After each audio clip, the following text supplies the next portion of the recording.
Sesaat lagi kita ikuti majalah udara Sahabat Damai. Sahabat Damai, sahabatnya perdamaian.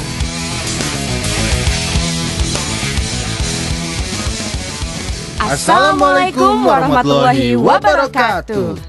Saatnya kita untuk sama-sama mendengarkan Sahabat Damai, Sahabatnya perdamaian. Bersama saya Anissa Nurdini dan rekan saya Sandy Badranaya. Dalam edisi kita kali ini yang bakal ngebahas tentang bagaimana sih kebaikan itu bisa mengajak kebaikan lainnya. Pernah nggak sih para sahabat damai seperti itu berbuat baik pada orang lain, terus tanpa disangka-sangka dapat timbal balik kebaikan lainnya? Dan kebalikannya juga, kalau kita berbuat jahat pada orang, besar kemungkinan orang akan berbuat jahat pada kita. Itu kenegaraan kayak apa yang dibilang Mahatma Gandhi ya?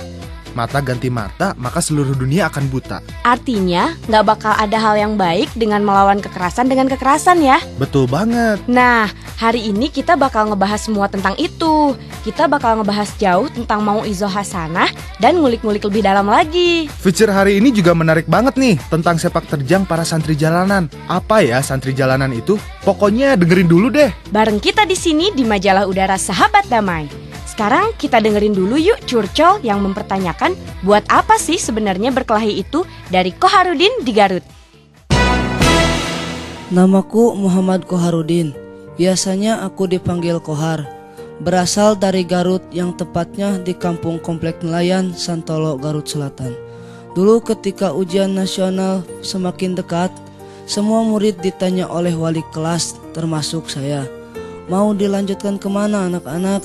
Setelah lulus di sini, saya pun bingung mau dilanjutkan kemana. Tujuanku tak jauh dari dulu, yaitu ingin menggapai cita-cita. Cita-citaku ingin menjadi seorang kiai. Kini aku memutuskan untuk masuk pesantren. Lalu aku bicara dengan orang tuaku, "Pak, saya itu gak mau sekolah di kampung dekat rumah karena fasilitasnya tidak komplit." Lalu saya bertanya ke guru ngajiku dan dia membujukku. Kata guruku, aku itu harus masuk pesantren sambil sekolah. Guruku menyuruhku untuk mondok di pesantren Baitul Hikmah Haur Kuning yang berada di Kabupaten Tasikmalaya. Dan alhamdulillah sekarang aku sudah berada di pondok pesantren tersebut. Saya masuk pesantren tahun 2011. Kini saya tinggal di kamar 11, letaknya paling ujung yang berdekatan dengan kantor pesantren. Beberapa hari yang lalu saya dengan teman sekamarku ada permasalahan. Masalahnya itu teman saya mencuri uang di dalam lemariku. Dan keesokan harinya dia pun mengakui perbuatannya di hadapanku. Setelah aku mendengarkan pengakuannya, hatiku panas, emosiku naik, dan amarahku tak tertahankan. Akhirnya terjadilah perkelahian antara aku dan dia. Aku pun memukul temanku itu. Dia membalas memukulku juga. Dan imam, teman sekamarku, melaporkan kejadian tersebut kepada Dewan Keamanan Pesantren. Kemudian Dewan Keamanan datang dan membawa kami berdua ke kantor keamanan. Kami berdua pun disidang dan diinterogasi oleh Kang Agus. Selama setengah jam kami diinterogasi dan dinasihati. Akhirnya yang uangku itu mengakui perbuatannya dan mendapatkan hukuman, yaitu digunduli, diperlihatkan di depan santri putra dan putri. Setelah beberapa hari kemudian, aku pun berpikir untuk apa sih berkelahi? Padahal masih ada cara yang lebih baik setelah berkelahi. Dan seperti kata pepatah yang mengatakan, yang menang jadi arang, yang kalah jadi abu. Dan akhirnya kami berdua bersalaman untuk saling memaafkan, dan kami menyesali kejadian tersebut. Itulah curcol Koharudin yang bercita-cita jadi kiai. Amin, mudah-mudahan terkabul ya. Kesian loh dia habis kehilangan duitnya. Mudah-mudahan gak terjadi lagi. Habis digundulin, insya Allah bikin jerah ya. Mungkin lain kali nyimpen di bank aja ya. Emang, sebenarnya kekerasan itu nggak boleh kita lawan dengan kekerasan. Kan Indonesia negara hukum tuh. Jadi sebenarnya pelanggaran-pelanggaran kayak gitu udah diatur tuh sama negara. Atau di tingkat kecilnya ada sekolah atau pesantren buat ngatur dan ngurus siswa atau santrinya. Tapi nggak banget yang namanya jadi hakim sendiri. Iya, dan si Koharudin bahkan bisa jadi contoh yang baik nih. Gimana dia tetap bisa memaafkan kawannya dan tidak dendam. Memberi contoh yang baik itu sama bahkan lebih dahsyat nasihat yang baik ya. Iya, kebaikan itu bisa dipelajari, gak mesti dari ceramah atau dari sekolah aja. Tapi bisa dari kehidupan sehari-hari dimanapun kita berada. Misalnya juga lewat televisi atau radio, kayak sekarang ini. Atau juga dari lagu. Mending kita dengar bareng-bareng lagu satu dari Dewa yuk. Siapa tahu kita bisa belajar kebaikan dari situ.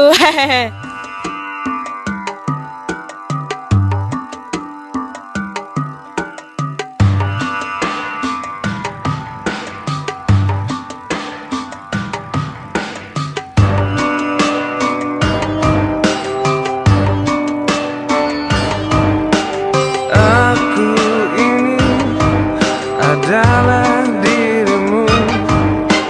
Cinta ini adalah cintamu.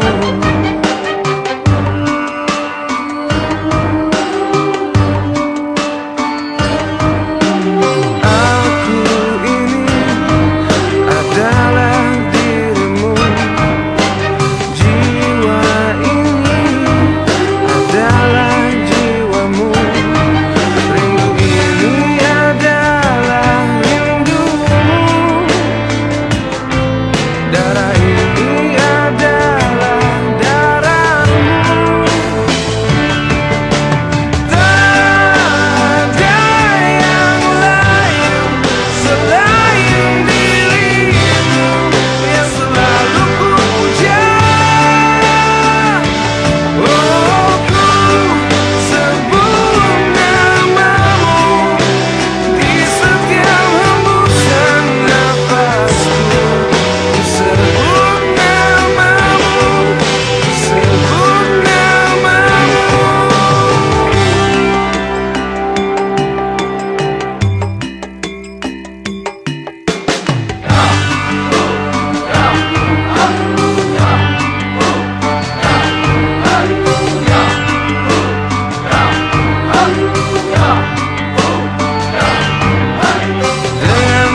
Apa nih yang kita pelajari dari lagu 1 tadi?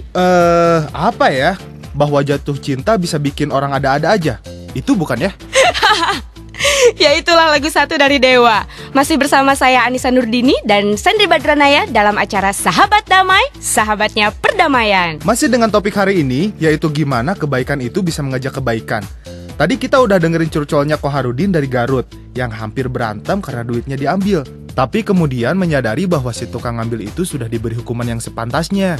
Jadi dia nggak boleh menggunakan kekerasan lagi nih. Habis ini kita bakalan dengerin santri-santri menyuarakan pendapat mereka nih tentang orang yang ngajak kebaikan dengan cara nggak baik. Nah loh, apa nih? Yuk kita dengerin aja bareng-bareng.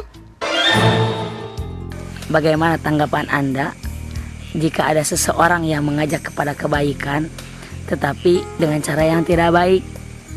Menurut saya itu kurang setuju ya kalau mengajak kebaikan dengan cara kekerasan, karena Rasul juga kan mengajak umatnya untuk masuk agama Islam tidak dengan secara kekerasan kan, tapi mengajak dengan secara baik-baik, tidak dengan kekerasan.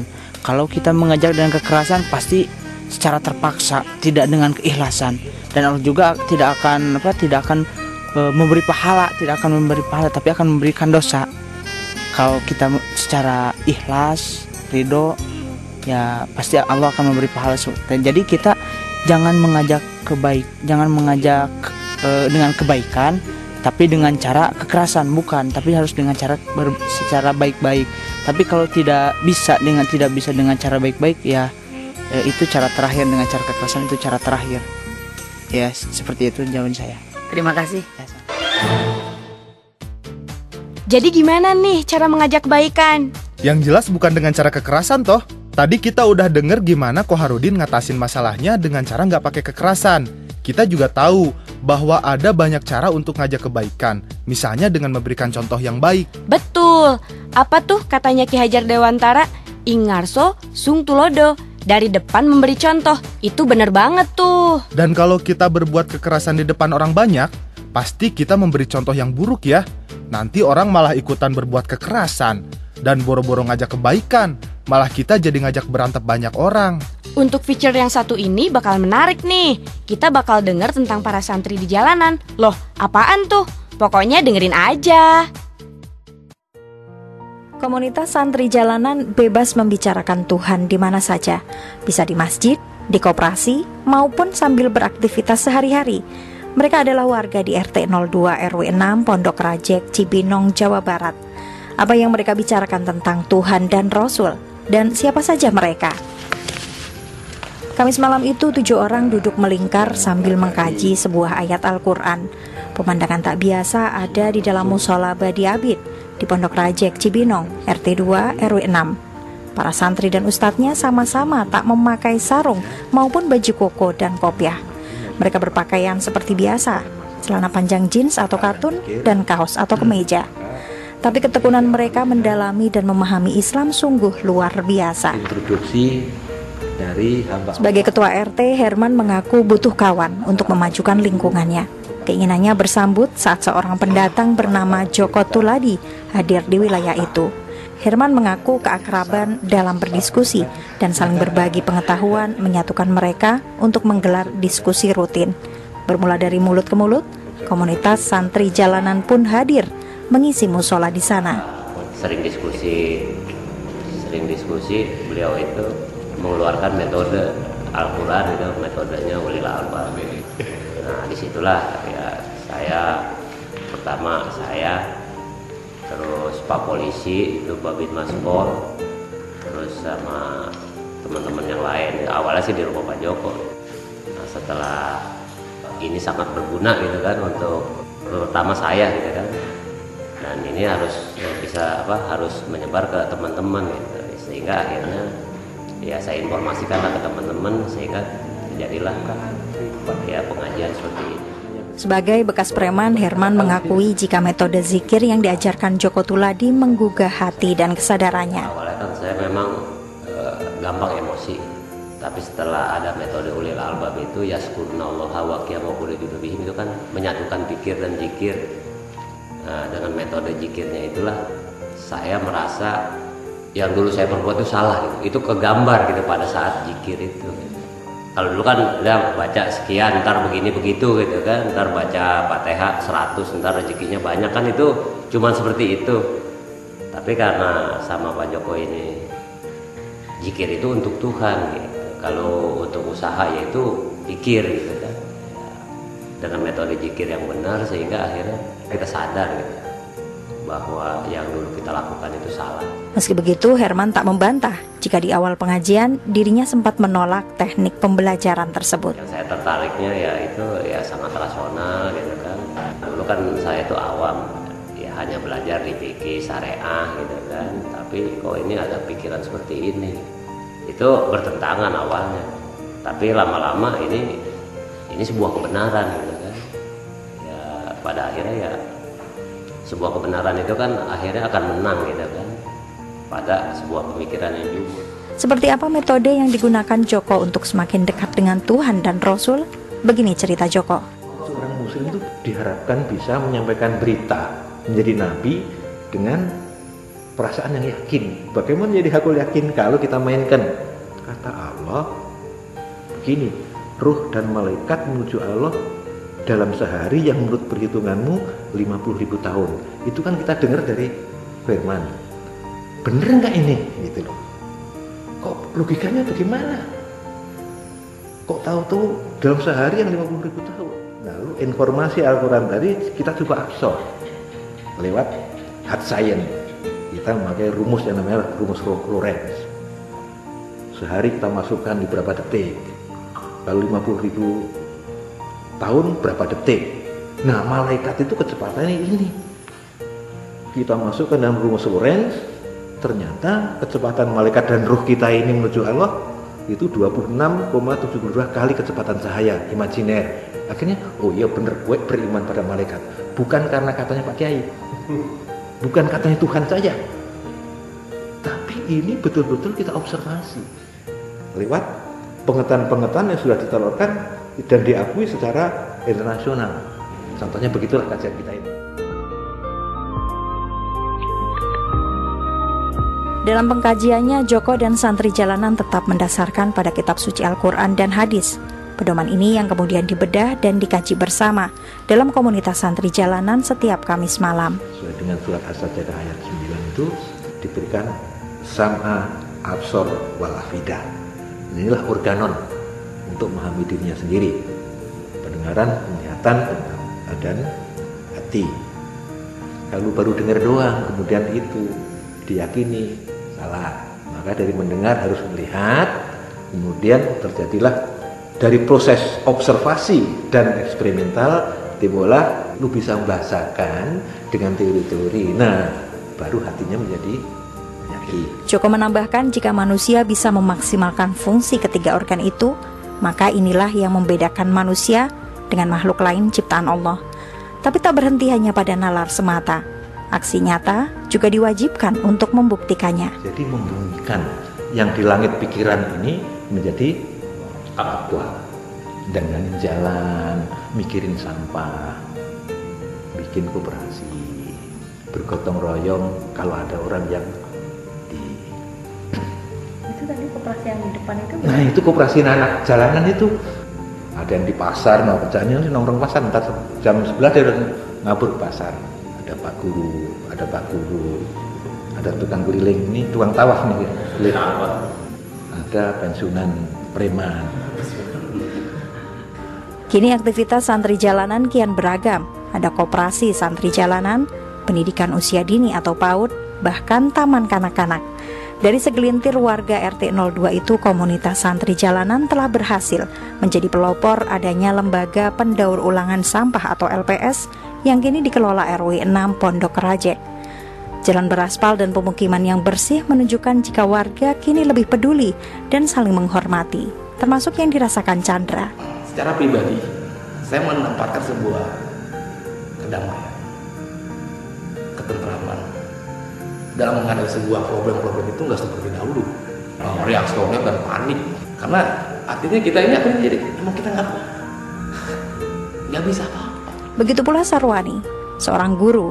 Dirinya ikut menyebarkan kebajikan yang ia pelajari dari komunitas santri jalanan. Oleh karena itu, ketika awal-awal kajian, saya sendiri sampai repot di sana itu. Repotnya apa? Ori ada jam kosong ya, ada salat dong, ada apa? Ya saya gosipkan Tuhan. Saya sering nyari waktu gitu untuk ngobrol dan lain sebagainya. Dan alhamdulillah bisa diterima. Bahkan mereka sendiri setiap kali ada permasalahan kita ngobrol. Bagi Herman, memahami firman Allah dalam pengajian santri jalanan telah mengubahnya menjadi pribadi yang pantang melakukan kekerasan. Dengan kesadaran itulah yang apa dikatakan tadi sudur gitu kan.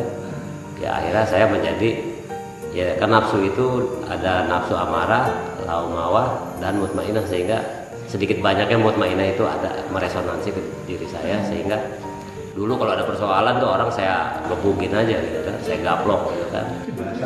Bahasa aja seperti itu, orang udah takut aja gitu kan. Tapi sekarang ini kalau ada persoalan, alhamdulillah saya panggil, ada persoalan apa, sehingga selesai dengan ya secara damai.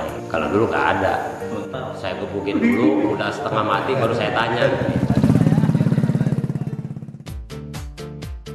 Buat yang baru gabung di udara bareng kita, Anissa Nurdini dan Sandy Badranaya, itulah tadi feature mengenai pesantren jalanan di Cibinong, Jawa Barat. Buat orang yang mau usaha, halangan itu bisa diatasi, termasuk juga buat Herman dan santri jalanannya. Iya, itu nunjukin orang yang mau usaha banget ya. Dan bahwa dengan tindakan kebaikan seperti ini, orang bakalan lebih tertarik pada kebaikan ketimbang jadi preman seperti sebelumnya. Nah, mumpung ini ada acara gampang untuk dapat ilmu, kita hargain yuk. Bentar lagi kita bakalan dengerin Miftah Fakih yang bakal ngebahas tentang mau'izoh. Tapi sebelumnya, kita dengerin dulu pesan berikut ini ya. Bentrokan warga kembali terjadi antara ormas agama dengan warga di Jakarta Pusat. Ah, kenapa sih orang-orang ini? Ada apa sih? Pagi-pagi udah ngomel-ngomel. Itu tuh, lihat berita isinya bentrok melulu. Kenapa sih orang tuh hobi banget mempersoalkan perbedaan? Beda agama, berantem. Beda suku, berantem. Nggak bisa damai apa? Itulah akibatnya kalau melihat pakai kacamata kuda. Kenapa jadi bawa-bawa kacamata kuda? Itu cuman istilah. Maksudnya, kita nggak boleh ngelihat sesuatu cuman dari satu sudut pandang aja. Biar penilaiannya objektif dan nggak jadi salah paham yang bisa memicu perselisihan seperti yang tadi kamu lihat di TV. Oh gitu, bilang dong dari tadi.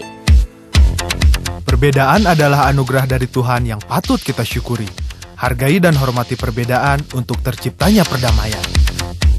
Iklan layanan masyarakat ini dipersembahkan oleh Search for Common Ground Indonesia. Pak Kiai, akhir-akhir ini banyak orang yang menganggap atau sedang menganggap dirinya sedang memperjuangkan kebaikan, mengajak kepada Islam, tetapi banyak sekali ajakan-ajakan tersebut dengan memakai cara-cara kekerasan atau dengan cara-cara yang dianggap tidak baik. Bagaimana menurut Pak Kiai sendiri tentang bagaimana sih seharusnya kita mengajak kebaikan tersebut kepada orang lain? Ya, kalau mengajak kebaikan ya harus dengan kebaikan. Karena orang tidak bisa itu dengan mengatasnamakan niatan baik kemudian dengan melakukan melalui cara-cara yang enggak baik. Jadi at-thariqah ahammu minal maddah itu harus dijadikan digarisbawahi betul dan jadikan sebagai payungnya, bahwa cara proses itu lebih penting daripada materinya itu sendiri, daripada tujuannya itu sendiri. Bahkan ada lagi kaidah-kaidah yang yang dalam hal ini bisa bisa dijadikan sebagai cantolan juga, derivasi dari at-thariqah ahammu minal maddah itu antara lain bahwa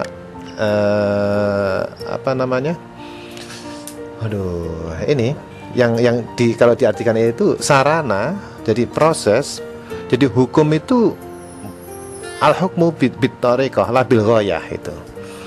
Jadi putusan jadi baik buruknya sesuatu itu dilihat dari bagaimana cara untuk mencapai pada itu, tidak pada tujuannya, begitu. Sehingga apapun namanya, mau pakai atas nama apapun, atas nama Quran, atas nama Islam, atas nama Tuhan, kalau di situ menghadirkan ketakutan, menghadirkan kerusakan bagi yang lain, itu bukan agama itu, begitu.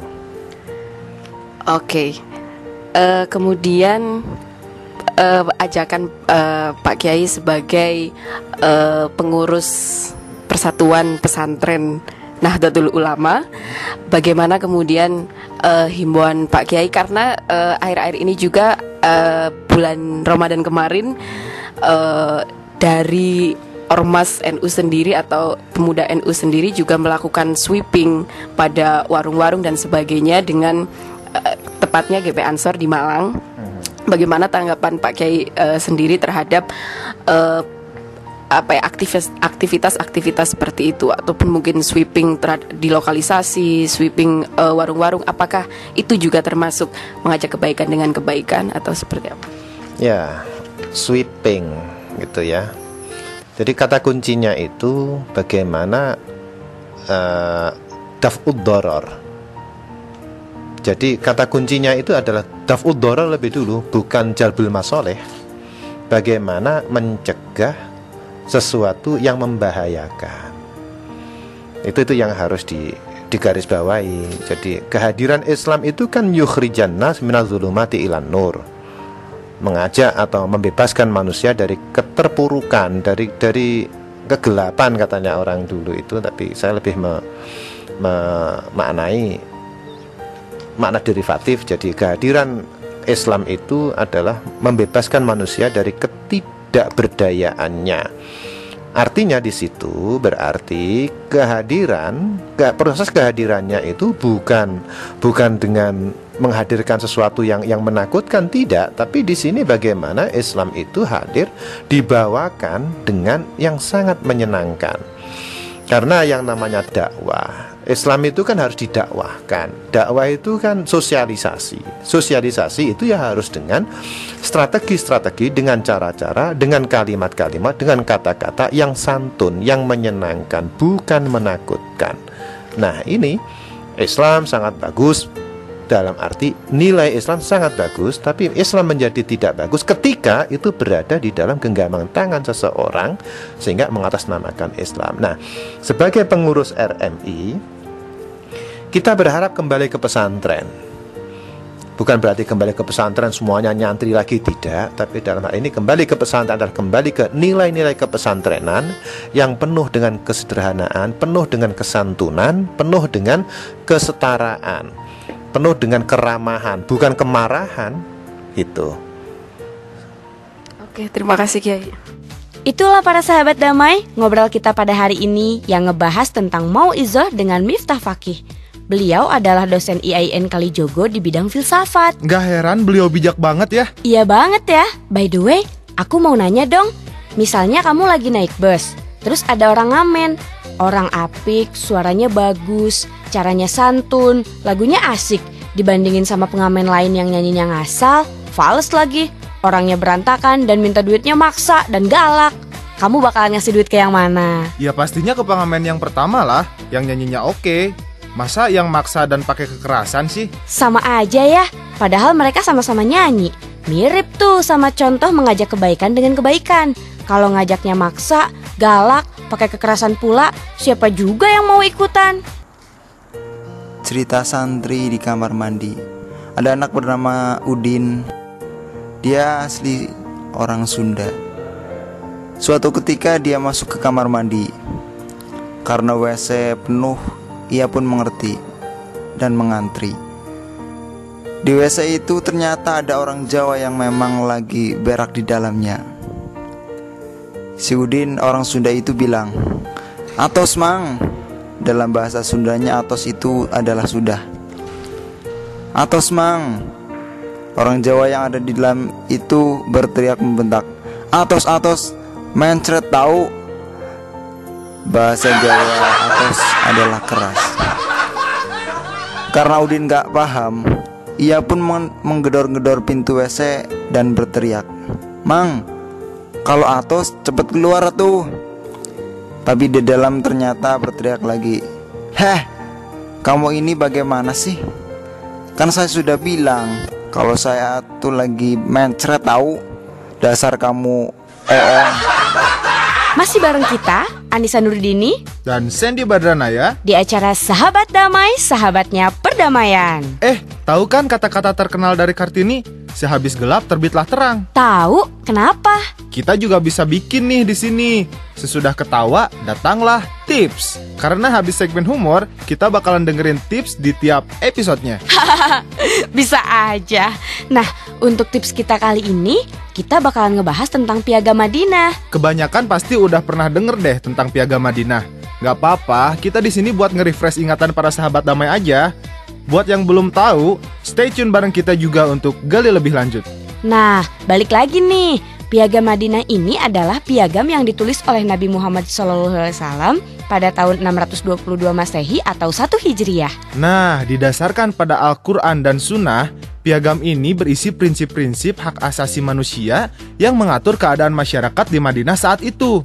Misalkan kebebasan perpindahan manusia maupun hak tinggal di Madinah, serta hak dan kewajiban dalam membela negara. Piagam itu pun sangat menghargai kebebasan beragama. Bahkan negara bertanggung jawab pada pemeluk agama lain selain Islam.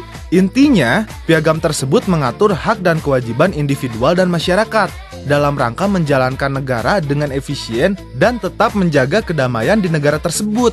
Menarik ya? Piagam itu mengajarkan dan mengajak kebaikan dengan kebaikan ya. Nggak pakai kekerasan, tapi justru dengan memberikan panduan-panduan kepada masyarakat. Serta memberi contoh yang baik tentang bagaimana kita bisa melakukan itu. Banyak loh yang bisa kita pelajari dari Piagam Madinah itu. Misal di bab 9, ada yang disebut dengan politik perdamaian nih. Bahwa semua orang termasuk yang tidak beragama Islam punya kewajiban yang sama dengan segala peserta piagam untuk kebaikan. Dan bahwa nih, kebaikan atau perdamaian itu dapat menghilangkan segala kesalahan. Jadi sebenarnya udah jelas banget ya, bahwa kita nggak bisa menggunakan kekerasan nih atau menghilangkan perdamaian. Bahkan untuk tujuan-tujuan yang baik sekalipun, misalkan mengajak kebaikan. Kita nutup perjumpaan hari ini dengan mengajak para sahabat damai mendengarkan kebaikan yuk. Kebaikan dalam segmen hikmah kita habis ini. Kita dengerin bersama yuk. Sahabat damai, Islam merupakan agama universal yang dibawa oleh Nabi besar Muhammad SAW dengan misi pembebasan dan penghargaan terhadap nilai kemanusiaan. Allah menyatakan bahwa manusia adalah makhluk yang paling mulia di antara makhluknya. Oleh sebab itu, dialah yang diproyeksikan oleh Allah sebagai khalifah atau wakil penerima amanat Tuhan. Sebagaimana firman-Nya dalam surat Al-Isra ayat 70. Bismillahirrahmanirrahim. Walaqad karamna bani adama waja'alnahum fil barri wal bahri warazaqnahum minat thayyibati faddalnahum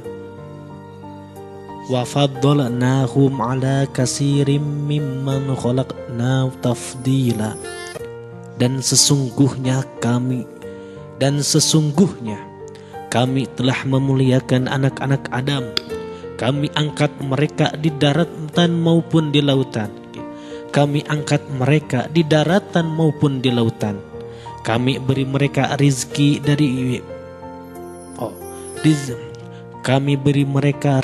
dari yang baik-baik, serta kami lebihkan mereka dengan kelebihan yang sempurna atas mayoritas makhluk yang telah kami ciptakan. Dan dalam ayat lain Allah pun berfirman, tepatnya dalam surat Al-Baqarah ayat 30. Bismillahirrahmanirrahim. Wa idza qala rabbuka lil malaikati inni ja'ilun fil ardi khalifah. Ingatlah tatkala Tuhanmu berfirman kepada malaikat, sesungguhnya aku hendak menjadikan seorang khalifah di muka bumi. Dalam Islam terdapat rumusan sebagai wujud kristalisasi nilai-nilai yang dalam Islam terdapat rumusan sebagai wujud dalam Islam terdapat rumusan sebagai wujud kristalisasi nilai-nilai yang diambil dari norma-norma dan seluruh ajaran-ajaran Islam.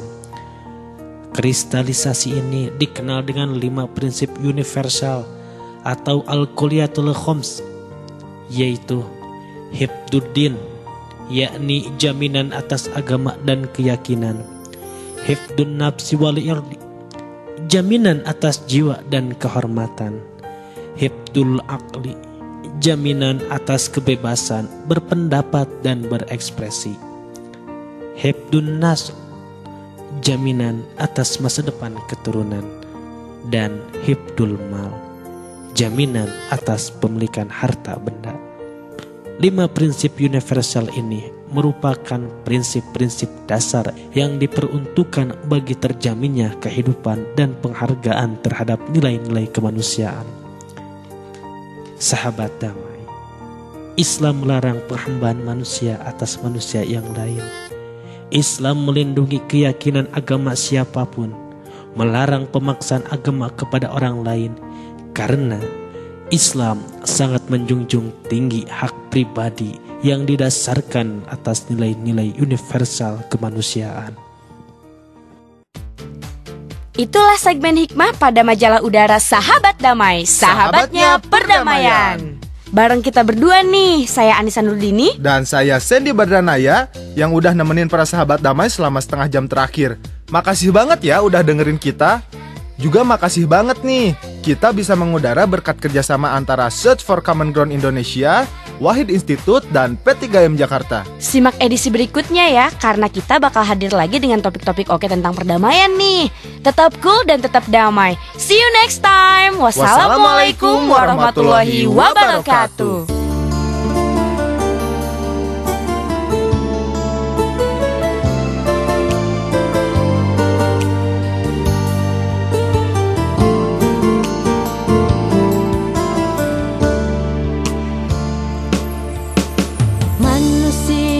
Terlahir dengan derajat yang sama, semua menghamba pada Yang Maha Kuasa.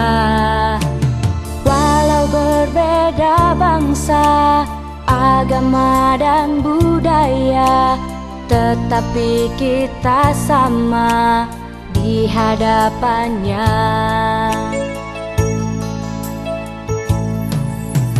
Perbedaan adalah anugerah dari Tuhan yang telah diberikan pada setiap insan. Jangan pernah terhapuskan, jangan pernah dihilangkan.